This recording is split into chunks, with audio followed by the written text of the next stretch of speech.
Well, everybody knows him. I mean, from the 9/11. I mean, he's the most. They say the most free market of all these people. I mean, his healthcare plan is very free market, not trying to. Education is school choice, free market. I mean, if you're a free market guy, do you see him as the most free market or no? Well, I don't know if he's the most, but he certainly seems to be open to free markets more than his campaign advisor is Boskin. Is that correct? Is it Mike Boskin? I think it is. Boskin worked in the first Bush administration. I mean, the Bush senior administration, and he's a pretty good economist. Although I don't think any of the Republicans in the race right now are sort of anti-market by any stretch of the imagination. I don't know Fred Thompson. He's a very free market. Yeah, I would think so. So I don't think the market bias. Huckabee second in Iowa, and he says this whole thing. I represent Main Street, not Wall Street. He flirts with populism, I would say, on the Republican side. Right. Don't forget the Republican liability is the real issue with the Republicans is not so much the market. I think it's the question of the link between the religious right and the market. I mean, in some sense, the Republicans have a very rugged individualism. And well, it's not just rugged individualism. There's also the sense that they bear literally a huge cross. I mean, the notion that they really are supporting some of these groups that are violently anti-choice and abortion, that are very, very active in trying to put forward an agenda that some people would describe as theocratic. So to the extent the Republican Party flirted with that, Karl Rove, they got a lot of religious right people, that is the bearer. And I don't see anybody who's, I guess Romney would come closer in some way, but I noticed Romney didn't get the endorsement of Robertson. Yeah. Giuliani. Yeah, I know, Giuliani did. I was very surprised by that. Really? So, I mean, they look at him as most likely to win. He's a divorced man. Of course he's not. If you really look at the court, but like if you really look past it, I mean, they say he's got the best shot. As Reagan said, you make a Republican who's 80% of the time agrees with you, your friend, not your enemy. So right. No, I would think in terms of the basic fundamentals.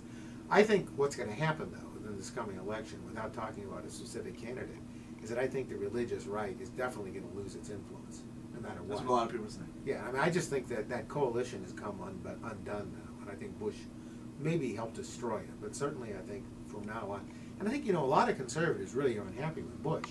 You realize that he's not a conservative behind closed president. doors, McCain rips him. I mean, a lot of them do. No, a lot of, but look, we're talking about very conservative groups. Like you were to look at something like the well, up until now, Heritage he spends Foundation a lot of and so money, forth. doesn't veto bills. Up until right. now, I mean, a all lot this of his stuff. economic policies you can think of Greenspan as kind of crude Keynesian. No, it's a kind of crude Keynesianism. The supply side economics that motivates his work doesn't have a strong empirical foundation. So a lot of the agenda here is not. So I don't support what Stiglitz is saying, kind of in a crude way. But what I am supporting is some notion that really I think that we don't. It's been a very foolish economic administration. I think they've not looked at the fundamentals. Even the discussion now they're talking about trying to make China reevaluate. That's crazy. I mean, in some sense, now we're getting a huge subsidy. If they want to take American dollars, let them consume them. They want to put them in bank vaults. But I don't think it's a well thought out policy. And I think the war in Iraq has destroyed this administration completely. And I think one of the casualties will be, though, this coalition. I'm confident. None of the candidates really is. I mean, Romney more than anyone should play, right, to the religious right. That would be my sense. But my sense is that he doesn't even, he's not getting that much salience from that. No. I mean, my read is if it wasn't for Giuliani, he would occupy the moderate Republican position, which he did when he ran for governor of Massachusetts. But he saw Rudy takes the moderate position, so then he takes the religious position. Yeah, and somehow people are balancing in their minds Hillary versus Rudy, although I don't see a natural balance. Hillary is senator from New York, but she's not exactly a New Yorker either. She's Midwestern. So I don't see, I mean, so you're talking, I was asking a lot of questions about politics. I have some sort of uninformed views about politics and so forth. I haven't read the agendas of all these people. I mean, I comment. But you have to understand, what I said earlier, I'm not that active in politics myself. But your read of it, I mean, it's not fragmented. Like, your ability to read economics also has to apply to your read. I mean, you probably cut through it and you see it well. I can see, I can read the economic positions, and I must admit, I am disturbed by what I see in terms of, I think the Democrats are going to be stuck with this anti-free market position, anti-free trade position, precisely because their base has been hurt. I mean, and that they can win votes this way. So why not? What worries me most is the following scenario.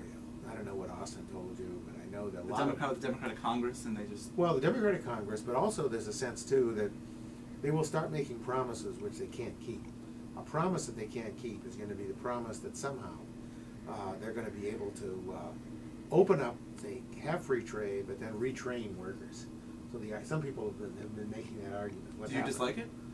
Well, the evidence on job retraining for displaced workers is very poor. I mean, some. So what do you do if someone gets their job outsourced? Then is there a moral responsibility for the U.S. government to somehow prepare them for another job? Well, it's not a moral responsibility for the U.S. government. I mean, the point is that you might offer them the right incentives, but it's not obvious. So what do they do? Someone loses their job and what? Well, what we do now with a large group of people. If you look at something like the Earned Income Tax Credit, we give people some subsidies to work.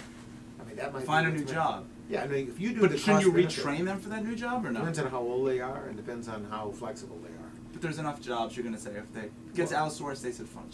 They will be able to find something. Well, look, they will, and they may take a lower wage, and then that's a separate issue. Yeah. But remember, there are two different issues here. You don't want to bundle these two issues. The one issue is you really do want to respect human dignity. So you definitely don't want people to starve to death. This is not. It's a negative externality anyway. I mean, well, it could lead to crime. And increasing prices and all that stuff. Well, yeah. But the other point I'm saying is that you taking care of people, subsidizing people in various ways, protecting them against what could happen. It does happen from trade. Doesn't mean you retrain them. I mean, there are other strategies. I mean, there are other strategies. For example, you might encourage investment in alternative, pursuits. You might also encourage, and this is my view, is you might actually say, well, if people essentially aren't able to get a job at the minimum wage, maybe their productivity is so low, and they're 50 years old or 55 and they have very low skills, investing in them for another 5-10 years is not an economically efficient policy. It just isn't. What is efficient? We just take care of them? No, you can subsidize their job like we do with the EITC. Right now, people get a bonus for working.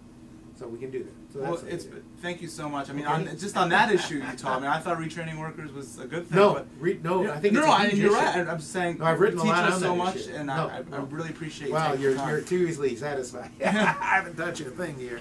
That was James Heckman, 2000 Nobel Prize winning economist. Thank you so much for watching. Okay. So long.